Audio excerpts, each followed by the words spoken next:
Brid Smith.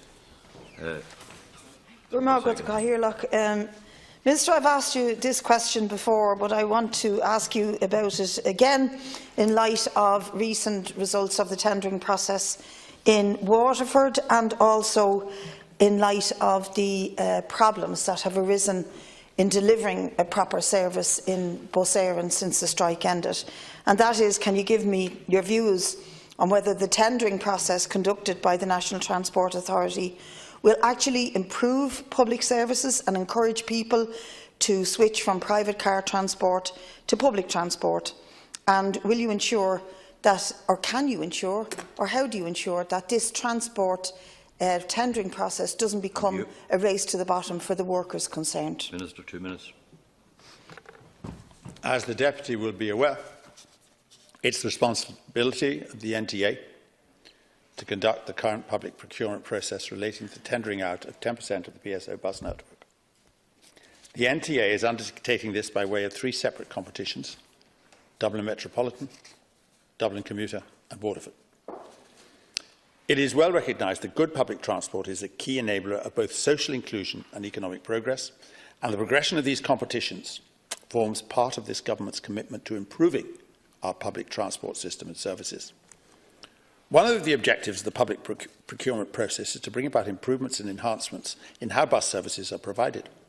The NTA has made it clear that it expects improved punctuality and reliability in particular, as well as improvements in the customer service.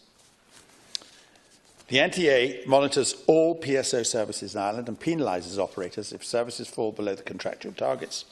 This same approach will be taken with successful bidders on all their competitions. There are also incentives in the contract for beating punctuality targets. As quality of service is measurable, the NTA has set out in the contract the customer service levels expected, and the NTA will use the contract terms to drive up levels of customer service. All services operated under the new contracts will continue to be regulated by the NTA as they are today. This means that LEAP, Free Travel Pass, real-time information, National Journey Planner, etc., will all continue to operate on these services. The NTA has the statutory powers to determine fare levels and will continue using its fares determination process to rationalise and improve the fare structure across all the different operators in the regulated bus market, including any new operators. As the Deputy knows, the Public Service Obligation Programme represents a significant expenditure of taxpayers' money. PSO subvention increased last year, again this year, and will increase yet further next year. Over the 3 years, PSO subvention will have increased by some 35% in total. Taxpayers' contribution towards funding our PSO services is substantial. Deputy Smith, 1 minute. Well, once again, Minister, I'd love to have the job of whoever has the job of writing your scripts, because it's always a fairy tale. It's probably done for children, but it's certainly not done to address the questions that I ask you. You did not answer my question, just like you didn't answer other deputies' questions. The key thing here is that you say it's the responsibility of the NTA. Everything's the responsibility of somebody except the Minister for Transport. But what has happened in Dublin Bus since the ending of that tough strike that workers took action on to protect their jobs and pay earlier this year is that the services have been depleted. Many workers are leaving the job. They're under extreme stress and strain because the rosters they're being provided with in a shoddy deal that was pushed on them because you and others threatened that the company may have to be made insolvent.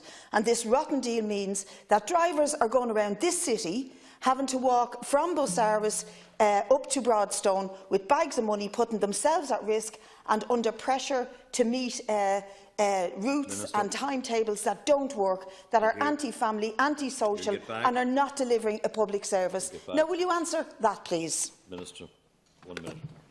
Well, you can't expect me to agree with it, but and I don't. You know, this was the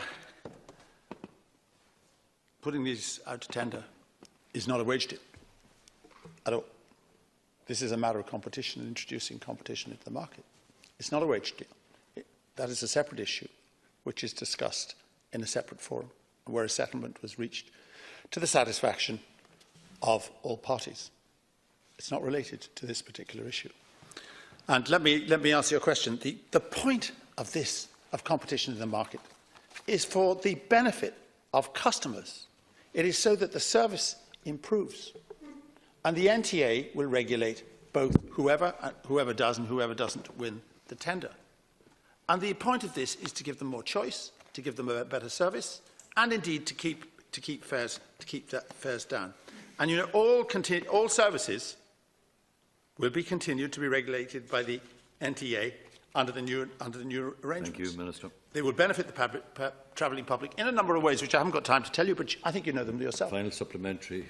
Deputy Speaker. Once again, Minister, you have just completely ignored my question, which is to ask you, do you believe that this process of tendering will deliver public transport in a way that will take cars off the road and will not drive the wages and conditions workers into the very bottom of a pit? And you've refused to answer it.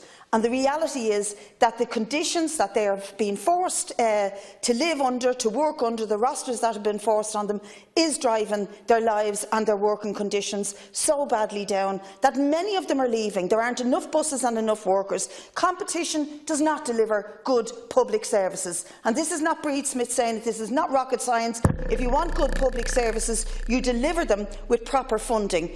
You talk about and brag about the PSO increases over the last few years. Well, let me remind you that the PSO for bus sharing is still about 9 million below what it was when the recession hit in 2009. It has never been restored. And I was recently at a conference on climate change, and we in Ireland are appallingly bad at dealing with it. One of the key issues is that we are not able to deliver decent public transport, and in doing so we are breaching all of our commitments to dealing with climate change, as well as our commitments to dealing with workers. Minister, you have 12 seconds. Okay. I'll answer your question. I mean, do I hope that this will take cars off the road? The answer is yes. Don't say I'm not answering the question. The answer, yes. I do hope they will. Does that answer your question? Is that plain enough for you? Yeah, it's absolutely absurd for you to say that. And, you know, workers are protected, the staff are protected under this particular scheme. There are going to be no redundancies as a result of putting this out to tender. None. So for you to suggest that they're somehow being laid off in some way, they're not. They have options under these schemes.